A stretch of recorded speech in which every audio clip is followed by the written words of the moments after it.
Oh, sounds like that. Yeah. Right.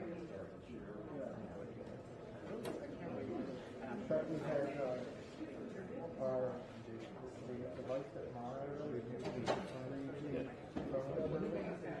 so that's being phased out. So that's why I have to talk to them before I put them on. And quite ready. So I don't know if 3C guys some sort of spot people. Yeah. Otherwise, it's just monitor it and self-report for the rest of it. I could always lie to me.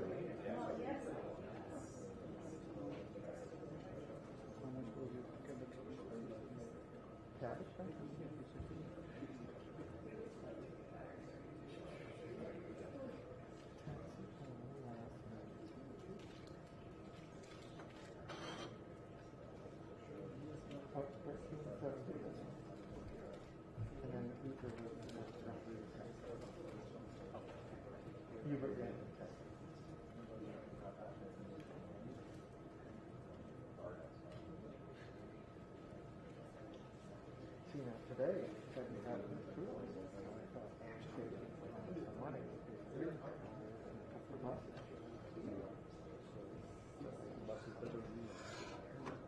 No.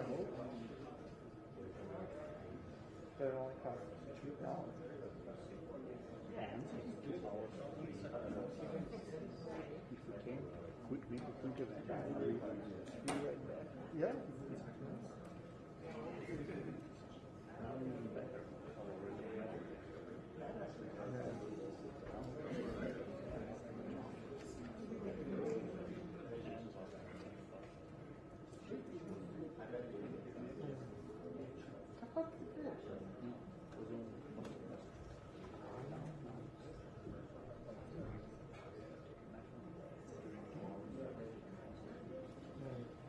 Yeah, it's like I don't even look at it. It's on auto pay. I just know every 6 weeks or so. It's like I notice I'm buying more.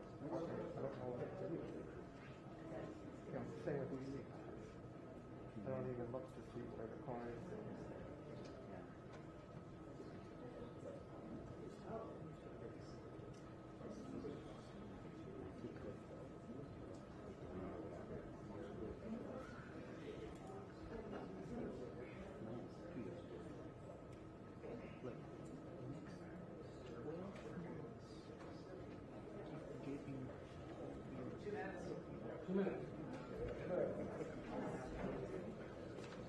Two minutes.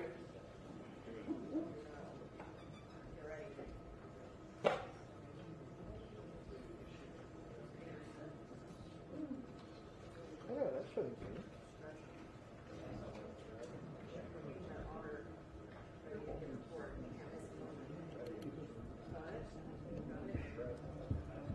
Because it was like the New Jersey. Yeah.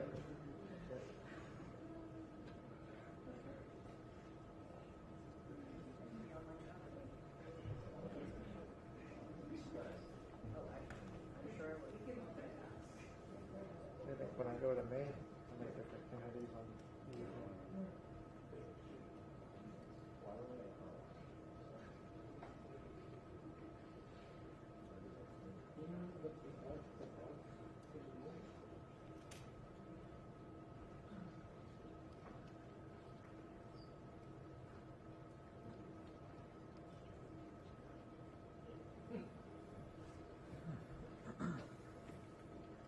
there.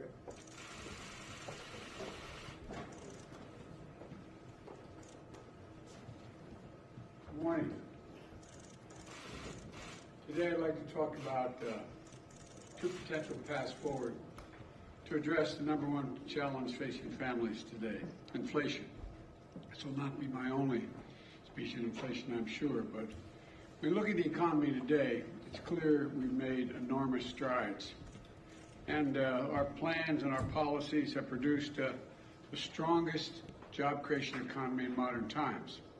In addition, 8.3 million jobs in my first 15 months in office at a record. Unemployment rates were down to 3.6%, the fastest decline in unemployment to start a presidential term ever recorded. And in addition, Americans have applied to start 5.4 million new small businesses last year, 20% more than any other year on record. And I see, and as I see it, everything across the country is, as I go across the country, our economy has gone from being on the mend to on the move. But for every worker I met who's gained a little bit of breathing room to seek out a better paying job, for every entrepreneur who's gained the confidence to pursue their small business dreams, I know that families all across America are hurting because of inflation. I understand what it feels like. I come from a family where when the price of gas or food went up, we felt it. It was a discussion at the kitchen table. I want every American to know that I'm taking inflation very seriously, and it's my top domestic priority. And I'm here today to talk about solutions, and there's going to be more we're going to have to talk about as well. But first, I want us to be crystal clear about the problem. There are two leading causes of inflation we're seeing today. The first cause of inflation is a once-in-a-century pandemic. Not only did it shut down our global economy, it threw the supply chains and demand completely out of whack, especially in countries where more effective recovery responses weren't available, especially in those sectors that rely on semiconductors. These supply challenges have been further hampered by the onset of Delta and Omicron viruses. And you've all seen it, you've all felt it. And this year we have a second cause, Mr. Putin's war in Ukraine. We saw in March that 60% of inflation that month was due to price increases at the pump for gasoline. Putin's war has raised food prices as well, because Ukraine and Russia, two of the world's major bread baskets for wheat and corn, are essentially completely stalled. Ukraine has 20 million tons of grain in storage in silos right now. They're trying to figure out how to get out of the country to market, which would reduce prices around the world. Normally we'd have already begun to export them into the market, but it hasn't because of Putin's invasion.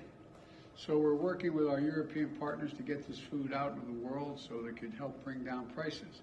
But it's difficult because, again, of Putin and the Russian invasion of Ukraine. And those two major contributors to inflation are both global in nature. That's why we're seeing historic inflation in countries all over the world. But here's the good news. Because of the actions we've taken, America is in the stronger position to meet this challenge than just about any other country in the world.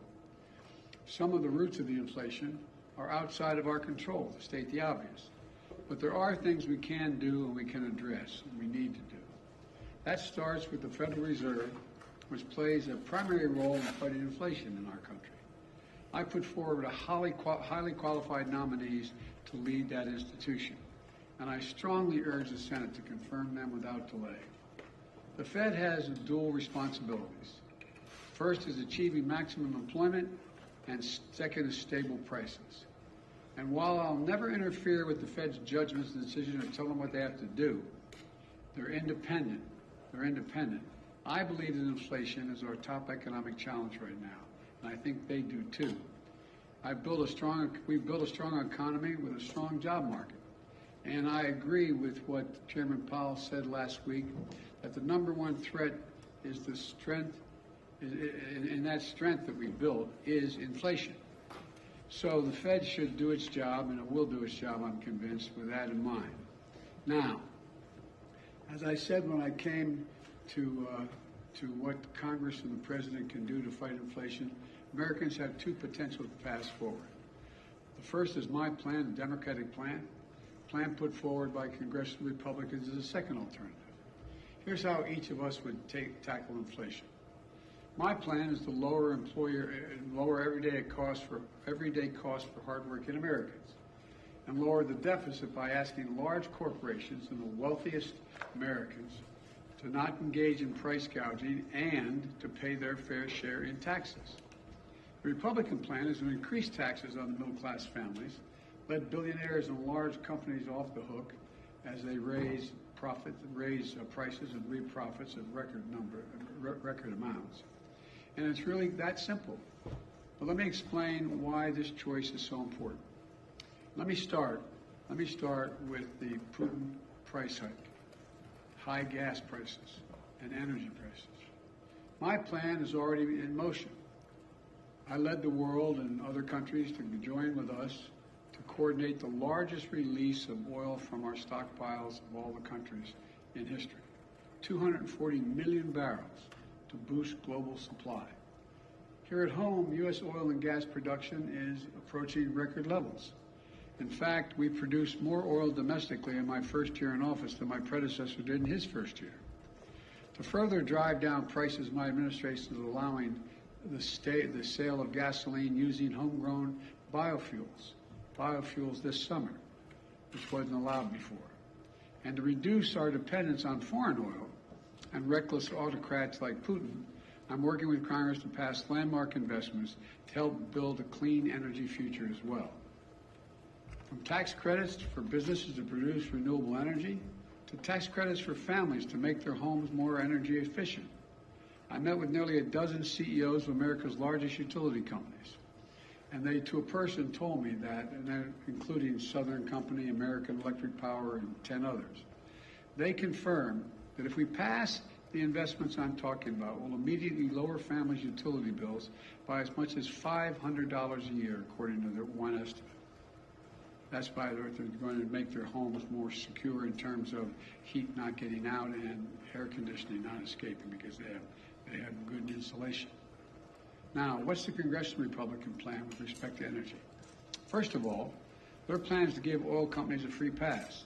For example, right now oil companies are sitting on 9,000 unused leases, oil leases, which are the property of the federal government, on the property of the federal government.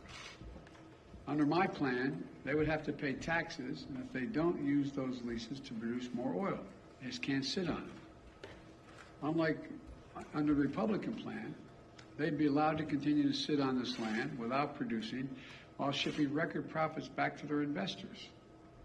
The fact is, the average cost of a barrel of oil has been steady for weeks. So why do gas prices keep going up so high? Republicans have offered plenty of blame, but not a single solution to actually bring down the energy prices. You know, we have no plan. They have no plan to bring down energy prices today. No plan to get us to a cleaner, energy independent future tomorrow. So in the future, American families are no longer subject to the whims of dictators halfway around the world. The next thing is, let's compare our plans when it comes to lowering everyday cost. My plan is to make concrete, common sense steps to bring down the biggest expenses that families are facing. Let's take drug prices. My plan will let Medicare negotiate prices for prescription drugs, like they do with the Department of with the military as it relates to what the administration is able to negotiate for prices for military.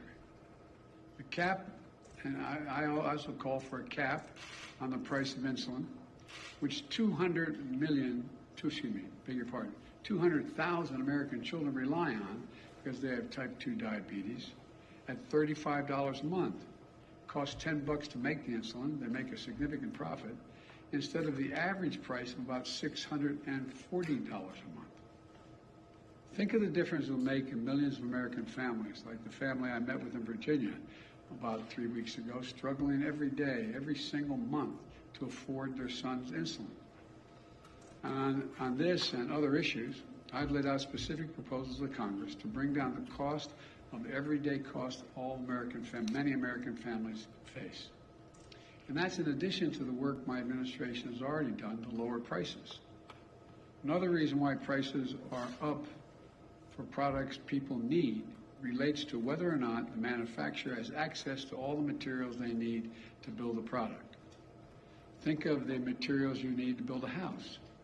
If you can't get the materials from the ship to shore, from the shore to the home, the prices are going to go up.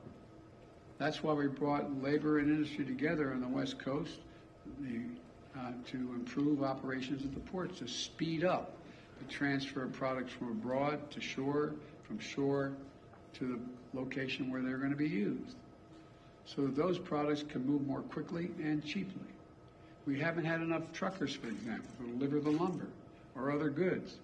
That's why we are executing a plan to get more truckers on the job. It reduces the time it takes to move the goods quickly.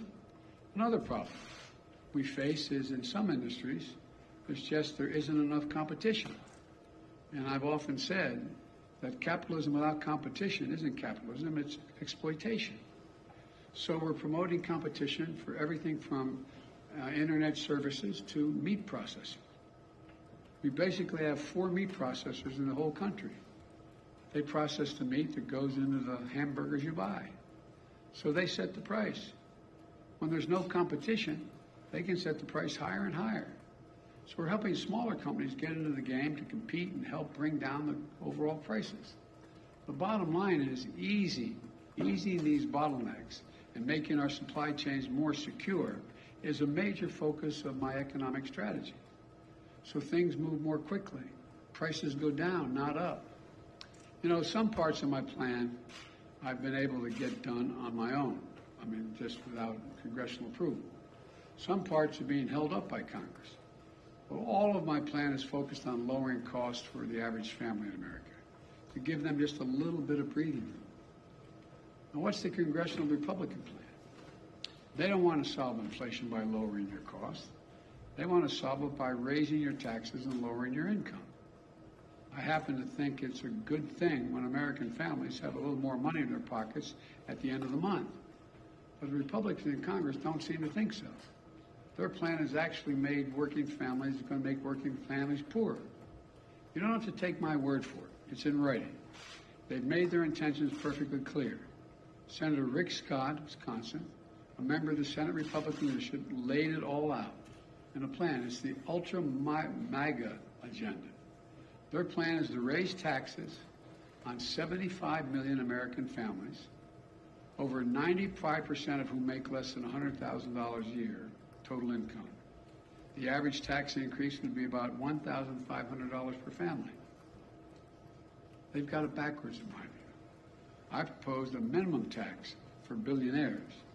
In recent years, the average billionaire has paid about 8% in federal taxes. Congressional Republicans have proposed increasing taxes on teachers and firefighters. 55% of the largest corporations paid net zero in federal taxes in 2020 on $40 million profits. It just isn't right.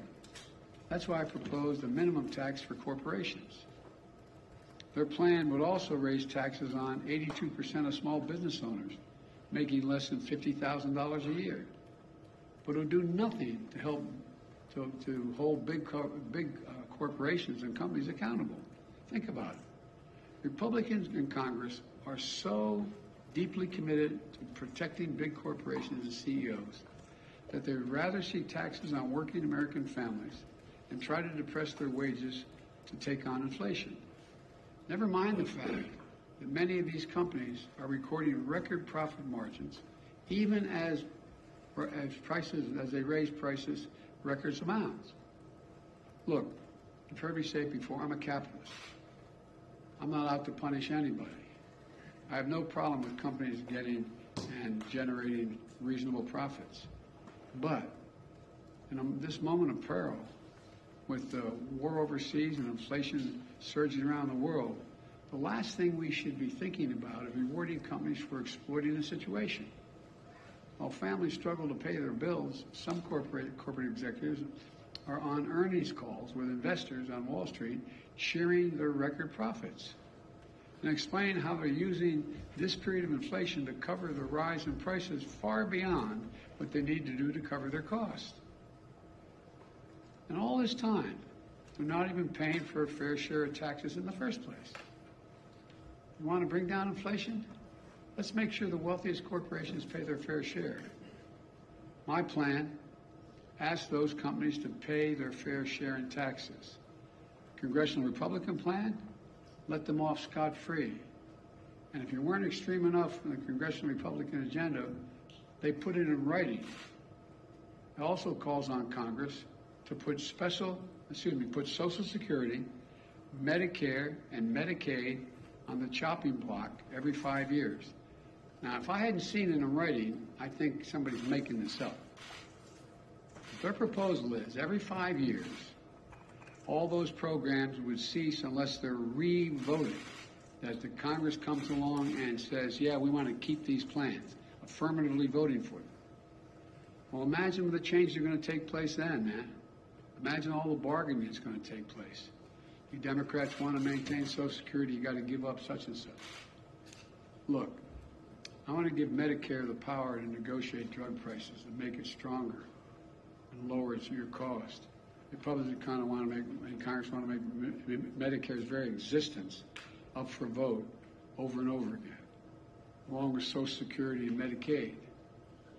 Really, ask yourself, how well are we going to sleep at night knowing that every 5 years, MAGA Republicans, if they're still the Republican, as I said, this is not your father's Republican Party, if we're going to have to vote on whether you will have Social Security, Medicare, Medicaid, and what amounts you'll have in each of those programs. You know what they're likely to do? Use them as hostages every 5 years to get their way on other things. Think about it. Give us another tax cut for billionaires or Social Security gets it. Stop investing in clean energy, or we're gonna kiss your Medicare goodbye. It's outrageous. It's outrageous. I can't believe that the majority of Republicans buy on to Scott's plan, but that's a plan in writing. He's in the leadership. Finally, let's do one more comparison. Let's compare our two plans when it comes to the deficit. Republicans love to attack me as a big spender, as if that's the reason why inflation's gone up. Let's compare the facts. Under my predecessor, the deficit exploded, rising every single year of the Republicans. Under my plan, we're on track to cut the federal deficit by $1.5 trillion this year. We say it again, $1.5 trillion by the end of this fiscal year. The biggest one-year decline in all of history for America. That's in addition to last year, we cut the budget $350 billion. The deficit, not the budget, the deficit, $350 billion. My Treasury Department is planning to pay down the national debt this quarter, which never happened under my predecessor. Not once. Not once. Because unlike my predecessor, the deficit has gone down both years I've been here. That is not an abstraction. It matters. It matters to families because reducing the deficit is one of the main ways we can ease inflationary pressures. Look, the bottom line is this. Americans have a choice right now between two paths, reflecting two very different sets of values. My plan attacks inflation and grows the economy by lowering costs for working families, giving workers well-deserved raises, reducing the deficit by historic levels, and making big corporations and the very wealthiest Americans pay their fair share. The other path is the ultra-MAGA plan put forward by Congressional Republicans to raise taxes on working families, lower the income of American workers, threaten sacred programs Americans count on like Social Security, Medicare, and Medicaid, and give break after break to big corporations and billionaires, just like they did the last time they were in power, when their top priority was the reckless $2 trillion tax cut, majority of that going to the very wealthiest Americans, which ballooned the deficit and not a penny of it was paid for. Look, I know you got to be frustrated. I know. I can taste it. Frustrated by high prices, by gridlock in Congress, by the time it takes to get anything done. Believe me, I understand the frustration. But the fact is, Congressional Republicans, not all of them, but the mega Republicans are counting on you to be as frustrated by the pace of progress, which they've done everything they can to slow down, that will hand power over to them and enact so they can enact their extreme agenda. Look at their agenda. We'll put up on a webpage somewhere, I think I can do this, the Scott Plan. It's in writing. We need a government focused on what families actually need. So I urge all Americans to think about the path I've laid forward. We're going to have to do more beyond what I laid forward. But then think about the Republicans in Congress are actually proposing. Which path is right for you and for your family, and quite frankly, for America? Let's build on the extraordinary process and progress we've made instead of tearing it down. Let's focus on what matters. This really matters to average Americans. I want to thank you all. God bless you, and may God protect our troops. Mr. President,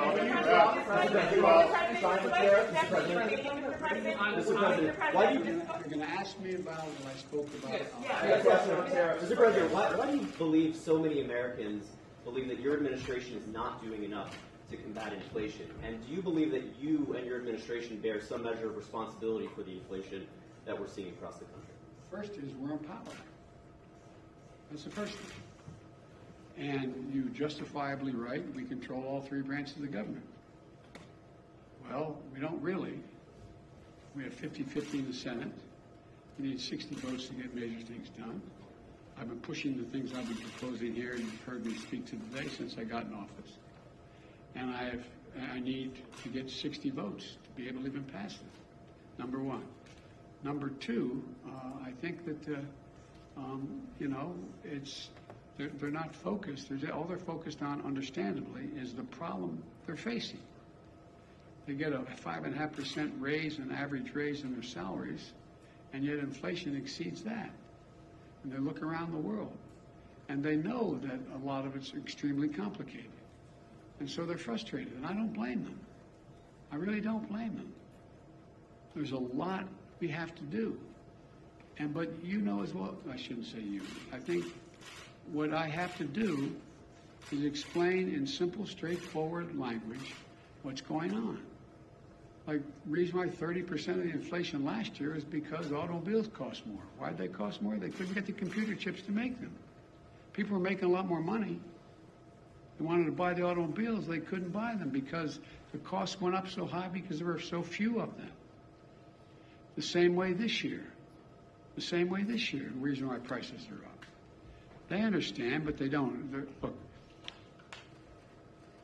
most people, the vast majority of Americans are hoping that their government just takes care of the problem, and they don't have to think about it in detail at the kitchen table, at the dinner table. And that's understandable, no matter what their background. But right now, it's confusing. There's a war in Ukraine, and they're scratching their heads like, what the heck is Russia doing? Should we be helping? They think we should be helping the innocent Ukrainians. But what impact does that have? Do you think the average person, whether they have a PhD or they have any other job, sits and thinks, wow, there's thousands of tons of grain in elevators in Ukraine. They can't get out. And Ukraine's one of the biggest producers of corn and wheat. I wonder whether that's the reason my prices are up. And do you take any responsibility for the inflation in this country? Do you take any responsibility for your policies? I think our policies is to help, not hurt. Think about what they say. The vast majority of the economists think that this is going to be a real tough problem to solve, but it's not because of spending. We brought down the deficit. The bottom line is, how much does America owe? How much in the hole are we going? We're reducing that. Still gasoline prices and diesel prices at record highs. Yes. Yet you have yet to ask Americans to consume less. You're a train guy. Have you ever thought of your administration asking Americans to drive less, to take public transport? Well, if you ever raised a family like mine, you don't have to tell them. They're doing everything in their power to figure out how not to have to show up at the gas pump. That's why, for example, one of the things that's going to help a lot, but it's going to take time, is our infrastructure bill. The truth is, they don't have that many options in terms of transportation around the country right now. If you live in the Northeast Corridor, you do. If you're driving back and forth between Baltimore, Washington, New York, et cetera. But you don't have many choices. You don't have a whole lot of choices to deal with other aspects of transportation in terms of local transportation. And so what happens is, and unless they're electric, we find ourselves the cost of flying, buying a ticket on a plane costs more because of gas prices. So this is a process. But it's a process that I've been consistent about, wanting to lower prices and shift to renewable energy so we're not as dependent. I have conversations almost every day. Well, that's an exaggeration. At least twice a week with one of my European counterparts, heads of state, on how can we help them, in fact, wean themselves off of Russian oil because they're so totally dependent. So we're working like the devil to help them transition, because as long as Russia's able to make money selling oil, they're going to continue to be able to do the bad things they're doing. So there's a lot. It's really complicated. I'm not suggesting American people can't understand it. They understand it, but they have, they're working 8-10 hours a day just to put food on the table. And so I think what's happened is we have, in a sense, I never expected, let me say this carefully, I never expected the ultra MAGA Republicans who seem to control the Republican Party now to have been able to control the Republican Party. I never anticipated that happening. On that Mr. point, President, will you drop Mr. Trump's President. monetary? Mr. President, a year ago, the administration was saying that inflation was transitory. That's obviously not the case now. How long do you think it will be until we see prices coming down? I'm not going to predict that. It ranges depending on which economists you're talking to by the end of this year, and some say it's going to increase next year. But there's others say by the end of this year you're going to see it come down, by the calendar year. I don't know, but I know what we have to do to make sure that we can bring it down. China Mr. tariffs? President, Will you drop Trump's Do China you tariffs? support any restrictions on abortion, or what limits do you believe I'm there not should going be, to as store the anything Senator because I want the story to be about inflation. You called out Rick Scott a little while ago in your remarks. Earlier today, anticipating your remarks, he said, and I'm just quoting here, that the best thing, most effective thing Joe Biden can do to solve the inflation crisis he created is resign. He's the problem. The senator added later, Joe Biden is unwell, he's unfit for office, he's incoherent, incapacitated, and confused. These are his words. Offering you a chance to respond to them. I think the man has a problem. Can I ask you about will you drop former President Trump's China tariffs? We're discussing that right now. We're looking at what would have the most So positive lower them or impact. to erase them? No, I didn't say that. I'm asking. I'm telling you we're discussing it, and no decision is made on it. Mr. That's enough. Thank you, guys. That's a How long wrap. should Americans be Thank you prepared all. to pay this much at the pump? Are you concerned about a All right, guys, recession, let's move Mr. out. President?